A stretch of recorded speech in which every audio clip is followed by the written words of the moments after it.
Hello everyone, welcome to Shreeji classes. तो जैसा कि हम लोगों ने क्लासिफिकेशन ऑफ एलिमेंट में जो थर्ड चैप्टर है क्लास 11 का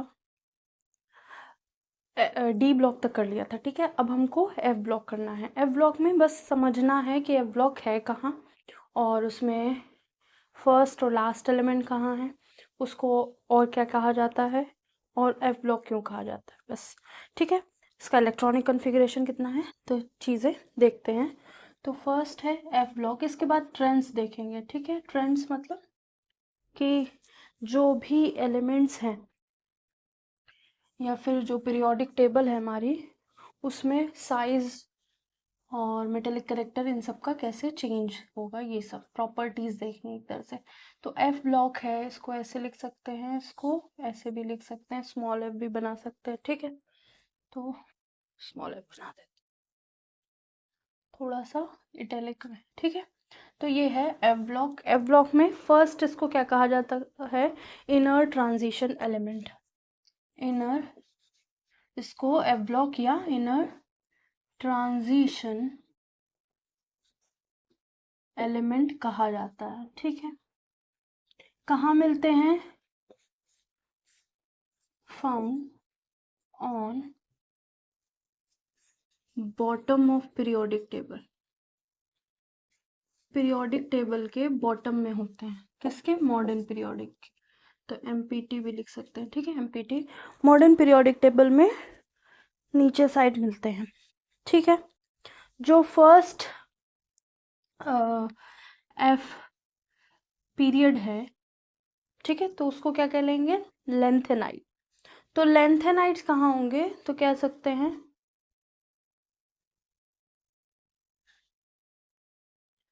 2 rows at bottom, first is lengthenide,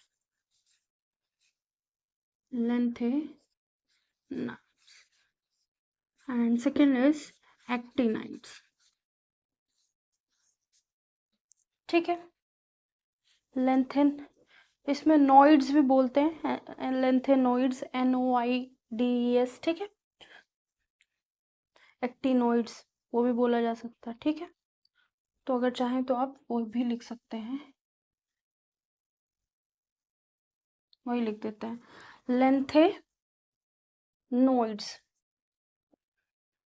ठीक, एक्टिनॉइड्स, ठीक। तो लेंथेनॉइड है वो फर्स्ट एफ ब्लॉक की रो है, जो कहाँ से शुरू होती है, लेंथेनम से ल्यूटेटियम, ठीक है। और एक्टिनाइड कहाँ से शुरू होते हैं, एक्टिनाइड से लॉरेंसियम, लॉरेंसियम, लियो, मैं कुछ गलत तो नहीं लिखा, LR होता है, LR होता है, लियो तो ये है, ठीक है, लॉरेंसियम, ठीक है। अब ये हो गया हमारा एफ ब्लॉक, इसमें ये निकलना था और इतना ही समझना था, साथ में इसकी इलेक्ट्रॉनिक कन्फिगरेशन।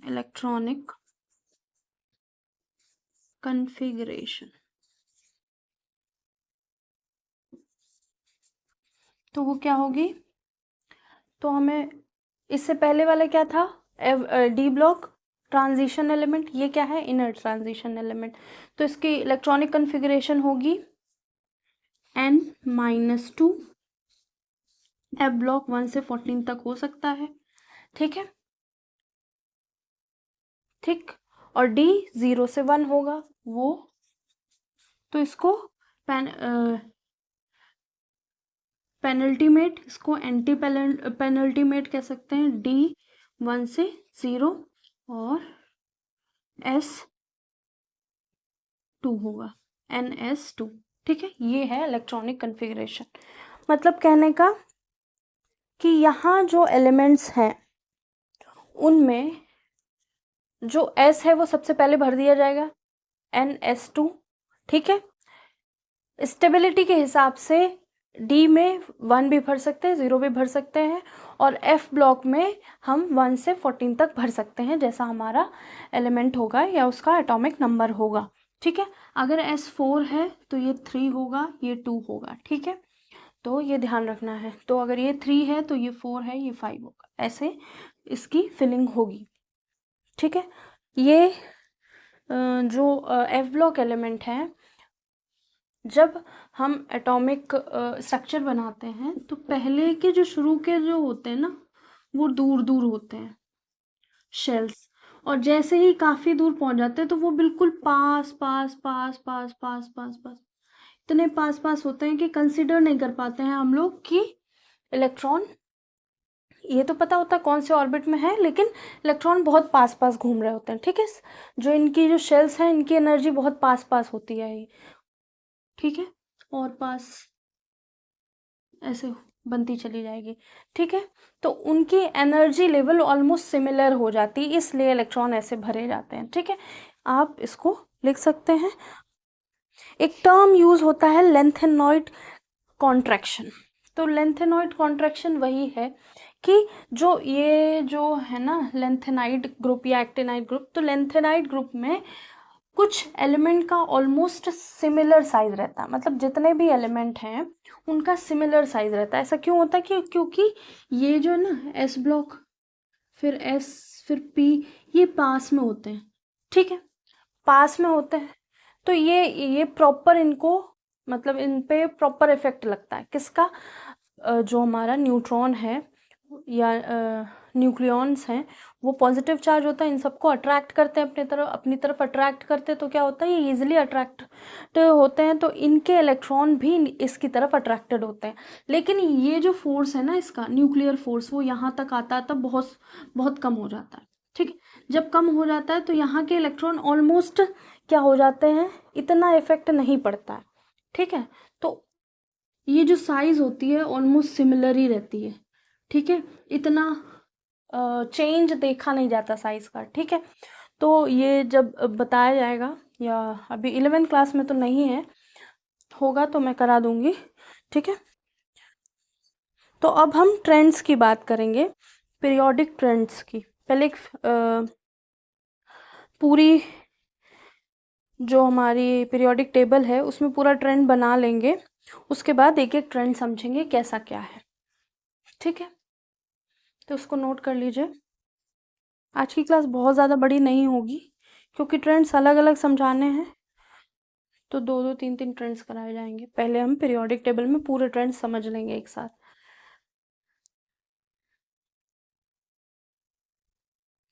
तो एफ ब्लॉक समझ में आ गया होगा, इतना बड़ा है नहीं है, ठीक है। इसको रब करते हैं। तो जितने भी पीरियोडिक ट्रेंड्स हैं, या मतलब जो भी प्रॉपर्टीज पीरियोडिक टेबल के अकॉर्डिंग हम लोग देखते हैं, वो सारी हम पहले पीरियोडिक टेबल में समझेंगे। तो ये है हमारी पीरियोडिक टेबल।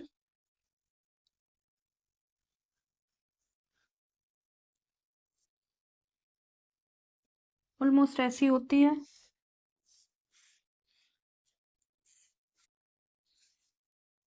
ठीक है। जो फर्स्ट ये दो ग्रुप हैं वो क्या है, S block.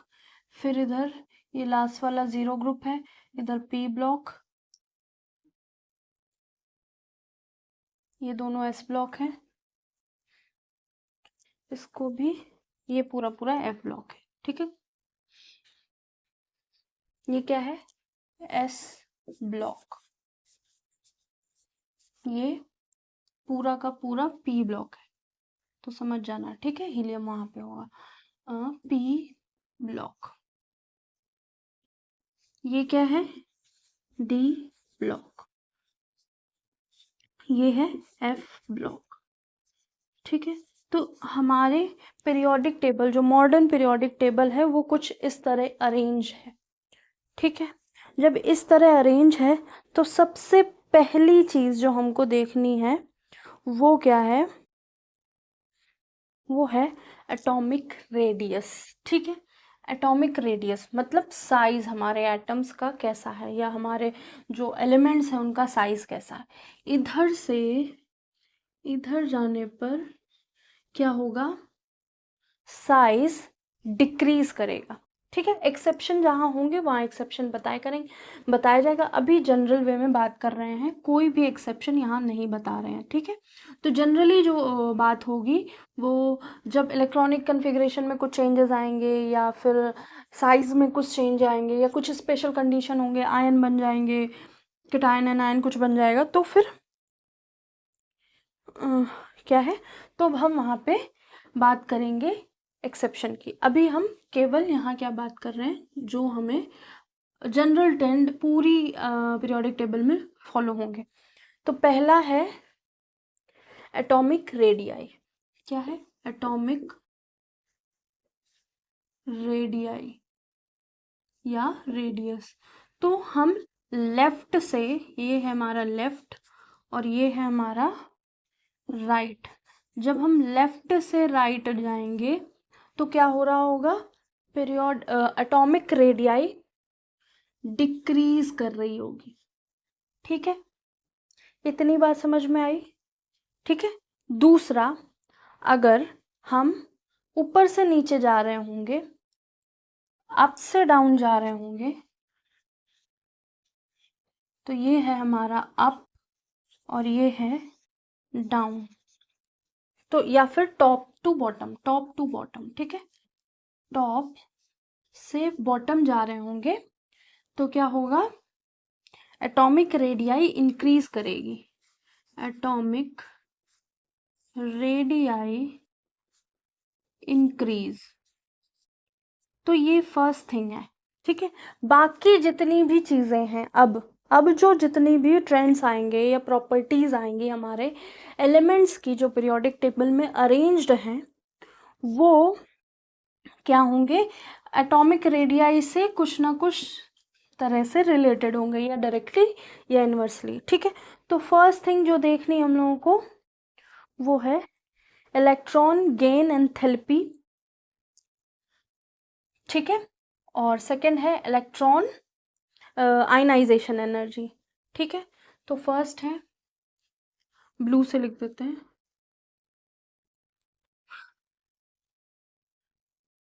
Electron gain enthalpy, ठीक है।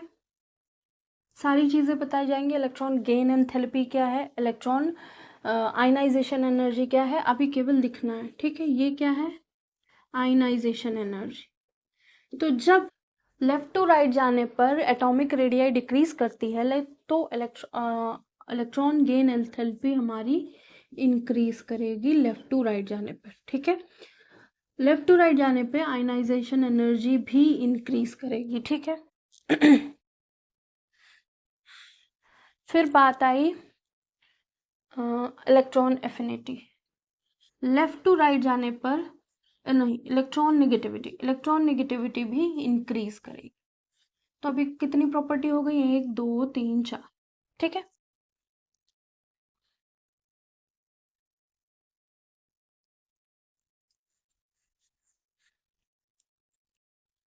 ठीक है, ये 4 हो गई।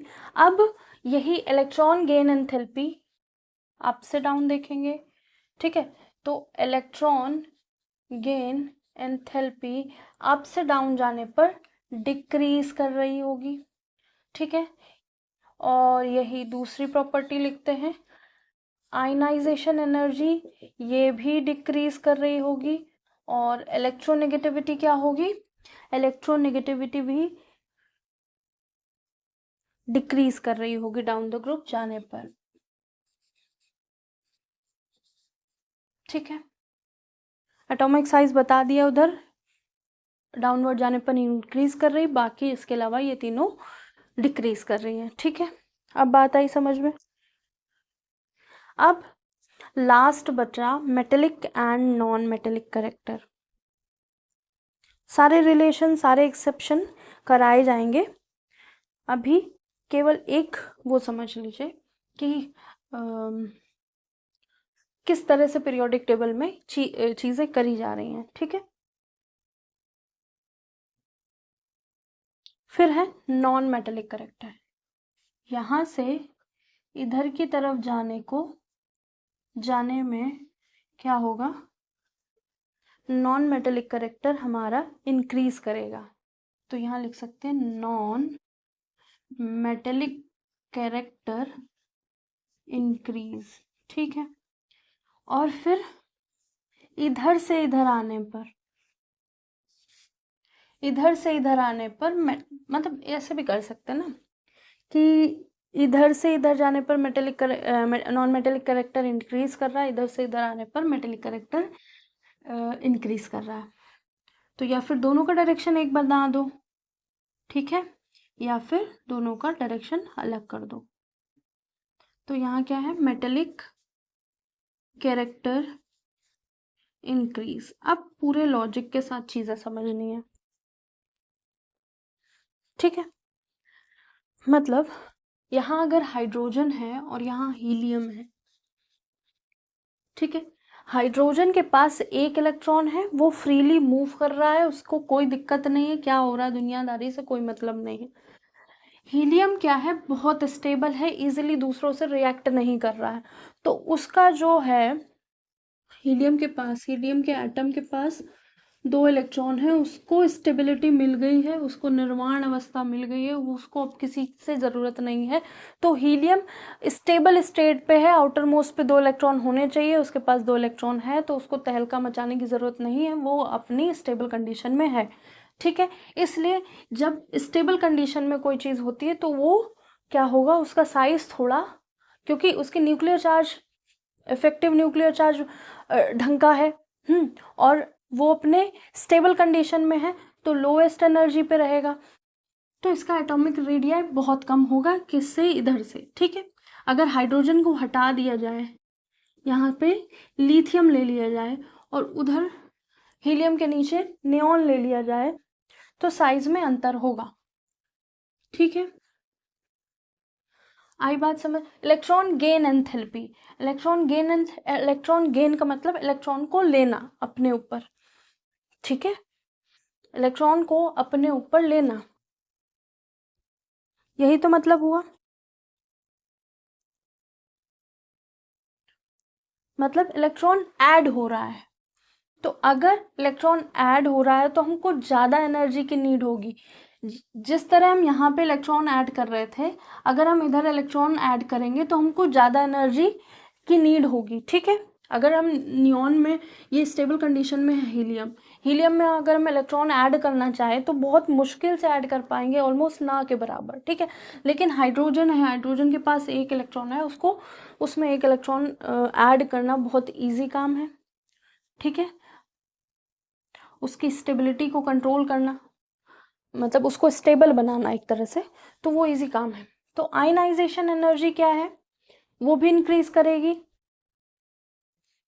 वो कैसे, क्योंकि इधर तो साइज बड़ा है, ठीक है, इधर एटम का साइज बड़ा है, तो इजीली जितना न्यूक्लियस से दूर होगा इलेक्ट्रॉन, हम इजीली उसको रिमूव कर सकते हैं, ठीक है, ठीक है। ऐसे लोग जो अपनी फैमिली से दूर रहते हैं, उनको डिस्ट्रैक्ट करना बहुत आसान होता है विद रिस्पेक्ट टू जो अपनी फैमिली से कनेक्टेड रहते हैं, ठीक है। यही बात हुई, यही एक कंडीशन है, जैसे एटम है, उसके आसपास इलेक्ट्रॉन घूम रहे हैं, अगर वो थोड़े डिस्टेंटेड हैं या फिर उनके बीच में डिस्टेंस बहुत ज़्यादा है, तो इलेक्ट्रॉन को रिमूव करना आसान होगा, कम एनर्जी देनी पड़ेगी। लेकिन जैसे ही हम इधर बढ़ेंगे तो यहाँ इलेक्ट्रॉन पास पास है, साइज डिक्रीज कर रहा है, और जिसकी वजह से हमको आयन को रिमूव करने में उतनी दिक्कत हो, मतलब हमको आयनाइजेशन एनर्जी ज़्यादा देनी पड़ेगी आयन को रिमूव करने के लिए, ठीक है। फिर है इलेक्ट्रॉन नेगेटिविटी। इलेक्ट्रॉन नेगेटिविटी क्या होती है, अगर इसके साथ इलेक्ट्रॉन पॉजिटिविटी भी कर सकते हैं तो लिख सकते हैं, लेकिन हमेशा बात इलेक्ट्रॉन नेगेटिविटी के टर्म से की जाएगी। इलेक्ट्रॉन नेगेटिविटी क्या होता है, ऐसे एलिमेंट्स जिनकी टेंडेंसी होती है इलेक्ट्रॉन को अपनी तरफ आकर्षित करके रखना, भले वो बॉन्डेड फॉर्म में है। जैसे अगर हमने एच बॉन्ड बनाया है H2, तो यहाँ पे जो इलेक्ट्रॉन है वो मिड पोजीशन पे रहेंगे दोनों H के बीच में। अगर इसकी जगह हमने H2O बना दिया, तो जो हमारा ऑक्सीजन है वो इलेक्ट्रॉन नेगेटिव एलिमेंट है, ठीक है, विथ रिस्पेक्ट टू हाइड्रोजन, तो यहाँ पे इलेक्ट्रॉन शिफ्टेड रहेंगे या टेंडेड रहेंगे, या टेंडेड कह रहे हैं, या तो अट्रैक्टेड रहेंगे या ऐसा लगेगा वो ऑक्सीजन के पास है, लेकिन ये तभी पॉसिबल होगा जब बॉन्डेड कंडीशन होगी, इलेक्ट्रॉन शिफ्टेड होंगे towards the oxygen, not with hydrogen, तो उसको इलेक्ट्रोनेगेटिविटी कहेंगे। ठीक है, तो लेफ्ट टू राइट जाने पर इलेक्ट्रोनेगेटिविटी क्या होती है, इंक्रीज करती है। ठीक है, तो सबसे मोस्ट इलेक्ट्रोनेगेटिव एलिमेंट कौन से हैं, फ्लोरीन, ऑक्सीजन, नाइट्रोजन। ठीक है, फिर नॉन मेटेलिक करेक्टर इधर बढ़ रहा है, हमें पता है यहाँ मेटल है, sodium, lithium, sodium, potassium, magnesium. ठीक है, और यहाँ क्या है, हमें पता है कि लास्ट में गैसेस मिल रही हैं, fluorine, chlorine, bromine, iodine, helium, neon, तो नॉन मेटल की तरफ बढ़ रहे हैं। अगर हम इधर से इधर आते हैं तो देखेंगे कि उधर गैसेस मिल रहे हैं, इधर मेटल मिल रहा है हमको। ठीक है, आई बात समझ में। अब इसको आप लिखना चाहें तो इसमें कुछ ऐड ऑन करना चाहें कर सकते हैं अपने आप से, फिर हम इसका फर्स्ट ट्रेंड करेंगे।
ठीक है, ये हो गया, इसको रब करते हैं।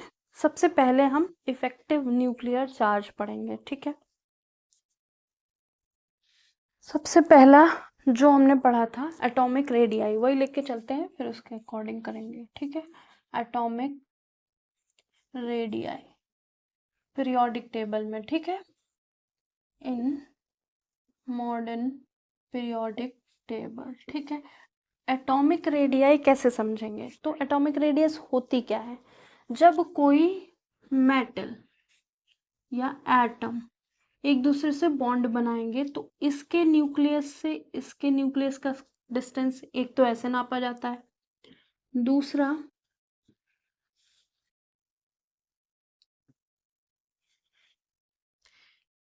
इसकी पेरिफेरी से इसकी पेरिफेरी तक या तो ऐसे नापा जाएगा, या फिर इसकी पेरिफेरी से इसकी पेरिफेरी। ठीक है, तो ये एक तरह से कोवेलेंट बॉन्ड बन रहा है। ठीक है, कोवेलेंट बॉन्ड, लेकिन सारे बॉन्ड ऐसे नहीं बन रहे होते, कुछ ओवरलैप भी कर रहे होते हैं क्योंकि इलेक्ट्रॉन का क्लाउड बन रहा होता है। ठीक है, तो यहाँ पे भी रेडियस निकलती है। कुछ वंडरवॉल फोर्सेस लगाती हैं तो उनका ऐसा भी डिस्टेंस होता है। ठीक है, या फिर कुछ मॉलिक्यूल्स होते हैं उनके बीच का डिस्टेंस भी होता है। ठीक है, क्योंकि वो फ्री स्टेट में मिलते ही नहीं है। तो फर्स्ट हम ऐसे समझेंगे, अगर हमारा एटम इस कंडीशन में है या इस कंडीशन में है तो हम उसका एटम का रेडियस कैसे निकालेंगे। ठीक है, मतलब ये तो डिस्टेंस हो गया ना, किसका, दो एटम के बीच में, ठीक है।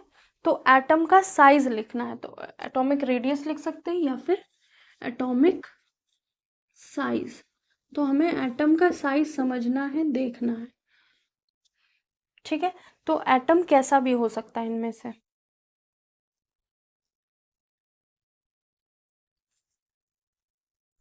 तो जो एटॉमिक रेडियाई है वो हमारा किस किस चीज़ों पे डिपेंड करता है। तो पहला है, हम इसको लिख सकते हैं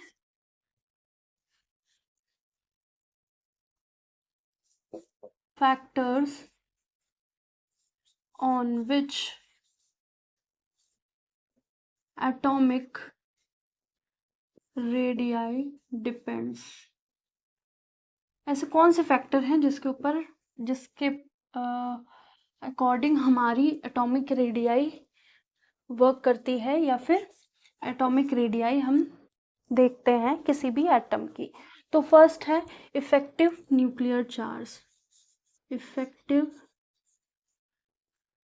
न्यूक्लियर चार्ज, ठीक है।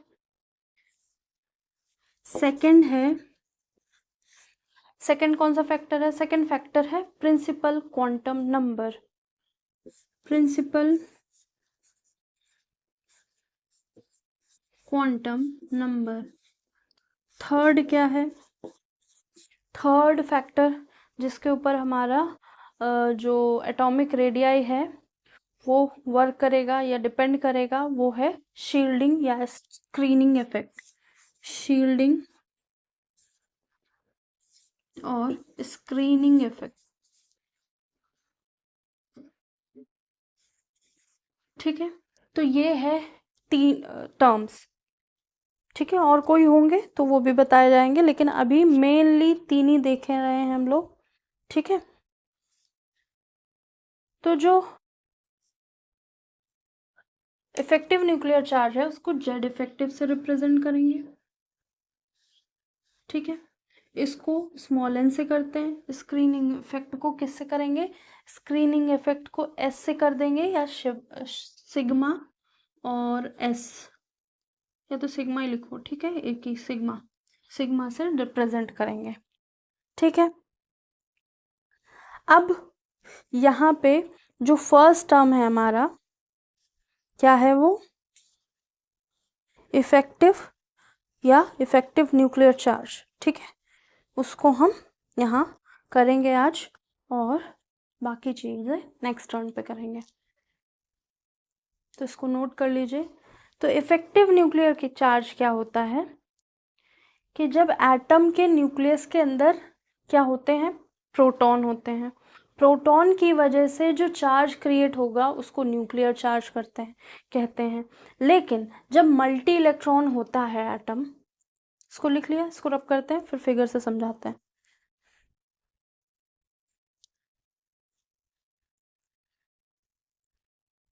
कहने का मतलब है कि एटम है, एटम के अंदर न्यूक्लियस है, न्यूक्लियस के अंदर प्रोटॉन है जिसके ऊपर चार्ज है।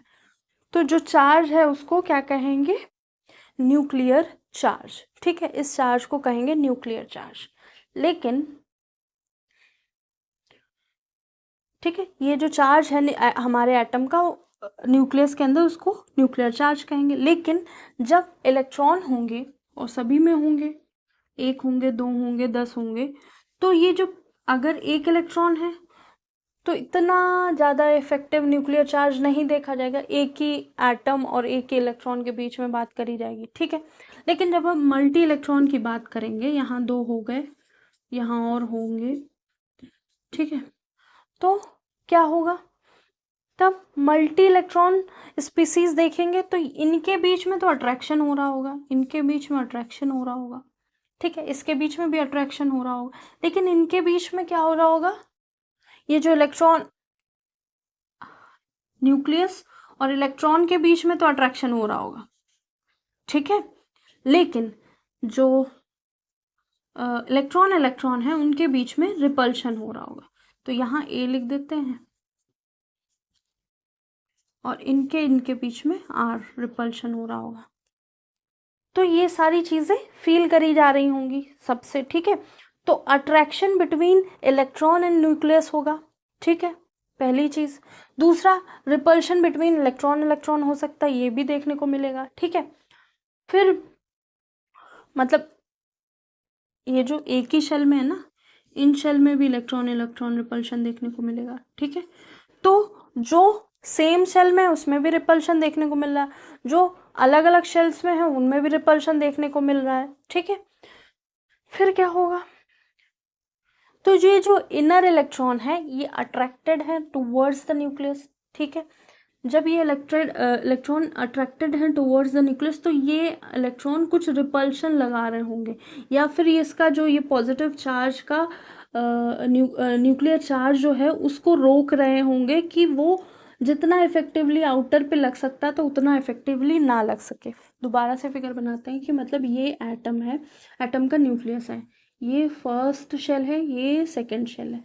तो यहाँ वाले जो इलेक्ट्रॉन है फर्स्ट शेल वाले, वो बहुत अच्छे से अट्रैक्टेड होंगे, ये बहुत अच्छे से इसके पास होंगे, ठीक है, एनर्जी फील कर रहे होंगे, न्यूक्लियर चार्ज फील कर रहे होंगे। लेकिन जो इसके बाहर वाले इलेक्ट्रॉन होंगे ना, वो उतनी एनर्जी या उतना अट्रैक्शन नहीं फील कर पा रहे होंगे। पहला कि ये इसको घेरे हुए हैं, ये एक इलेक्ट्रॉन की तरह नहीं, मैंने बताया था क्लाउड की तरह है, क्लाउड की तरह है, तो ये पूरा घेरे है, तो इसका जो न्यूक्लियर चार्ज है ना उसको क्या कर रहा है, रोक रहा है। तो वो एक तरह से शील्ड बना रहा है या स्क्रीन कर रहा है, जिसकी वजह से इन पर लेस चार्ज लग रहा है, ठीक है। जब लेस चार्ज लग रहा है आउटर इलेक्ट्रॉन पे, तो inner electron work as screen या work as shield to stop the nuclear charge. Stop, ये न्यूक्लियर चार्ज को इनर इलेक्ट्रॉन शील्ड कर रहे होंगे, ठीक है। आउटर इलेक्ट्रॉन जो है, जो चार्ज है, इंटरेक्शन जो होगा आउटर इलेक्ट्रॉन से चार्ज इंटरेक्शन, वो कम हो जाएगा, क्योंकि इनके बीच में रिपल्शन हो ही रहा है, देखा है हम लोगों ने।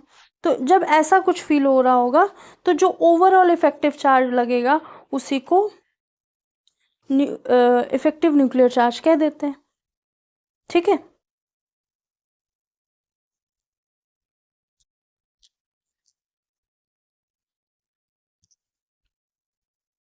तो इफेक्टिव न्यूक्लियर चार्ज का फॉर्मूला होता है, क्या होता है, Z effective is equal to Z effective equals to Z minus sigma. Z effective क्या है, न्यूक्लियर चार्ज, शील्डिंग इफेक्ट क्या है, सिग्मा, और Z क्या है, actual nuclear charge on, actual charge on proton, और सिग्मा क्या है, शील्डिंग इफेक्ट या स्क्रीनिंग इफेक्ट, जो क्या कर रहा है, कम कर रहा है, जिसकी वजह से ओवरऑल जो इफेक्टिव न्यूक्लियर चार्ज है वो कम हो रहा है, ठीक है। तो ये हो गया हमारा इफेक्टिव न्यूक्लियर चार्ज। तो अब साइज के रिस्पेक्ट में बात करते हैं। तो सिग्मा चेंज करेगा, सिग्मा चेंज करेगा जैसे नंबर ऑफ शेल्स चेंज होंगी, ठीक है। फर्स्ट में सिग्मा, फर्स्ट में सारे अट्रैक्टेड है, सेकंड के लिए फर्स्ट से सेकंड की तरफ लग रहा होगा, ठीक है। तो सिग्मा चेंज करेगा, ये 1s के लिए दूसरा होगा, 2s के लिए दूसरा होगा, तो ऐसे चेंज करेगा, ठीक है। तो कह सकते हैं अगर Z इफेक्टिव बढ़ रहा है तो सिग्मा घट रहा होगा। सब यहीं लिख देते हैं, देख लेना, सिग्मा डिक्रीजेस, ठीक है। दो चीजें हो गई, अगर Z इफेक्टिव बढ़ रहा है तो सिग्मा डिक्रीज कर रहा है, ठीक है। फिर अगर सिग्मा डिक्रीज कर रहा है, सिग्मा कौन है हमारा, स्क्रीनिंग इफेक्ट, तो साइज डिक्रीज करेगा, क्योंकि अगर बस यही इलेक्ट्रॉन है, यहाँ है ही नहीं, तो स्क्रीन इफेक्ट इतना नहीं होगा, ठीक है। तो साइज घट रहा है, फिर साइज घट रहा है तो एटॉमिक रेडियस भी हमारा घट रहा है, एटॉमिक रेडियस डिक्रीजेस।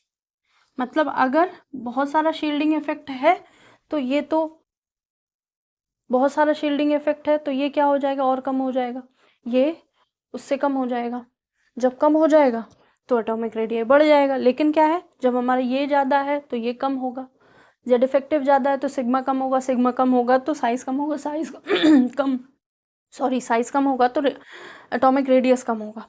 ठीक है, अगर जेड इफेक्टिव कम है तो सिग्मा ज़्यादा होगा, सिग्मा ज़्यादा होगा तो साइज बड़ा होगा, साइज बड़ा होगा तो एटॉमिक रेडियस बड़ा होगा। तो ये चीज़ समझ लीजिए।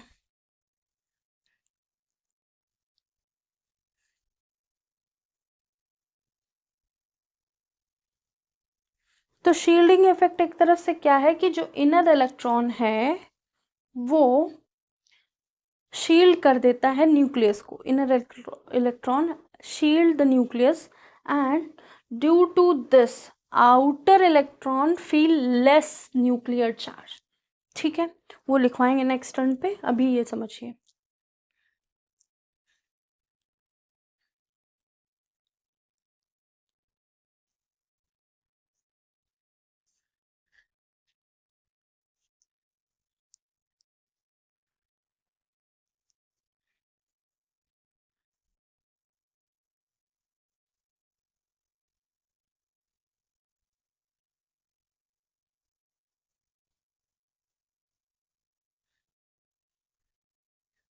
तो एक बात नोट करने की है कि इफेक्टिव न्यूक्लियर चार्ज पीरियड के अलोंग सेम रहता है, इफेक्टिव न्यूक्लियस ग्रुप के अलोंग सेम रहता है। मतलब लेफ्ट टू राइट जाने पर इफेक्टिव न्यूक्लियर चार्ज सेम रहेगा,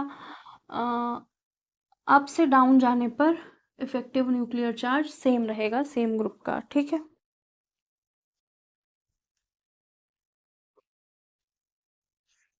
तो यहाँ पे जो साइज है वो n पे डिपेंड कर रहा होगा, शेल पे। ठीक है, तो अभी आई थिंक ये समझ में आ गया, उसकी थोड़ा सा ये इफेक्टिव न्यूक्लियर चार्ज का डेफिनेशन होगा बस, और बाकी चीज़ें हो गई हैं।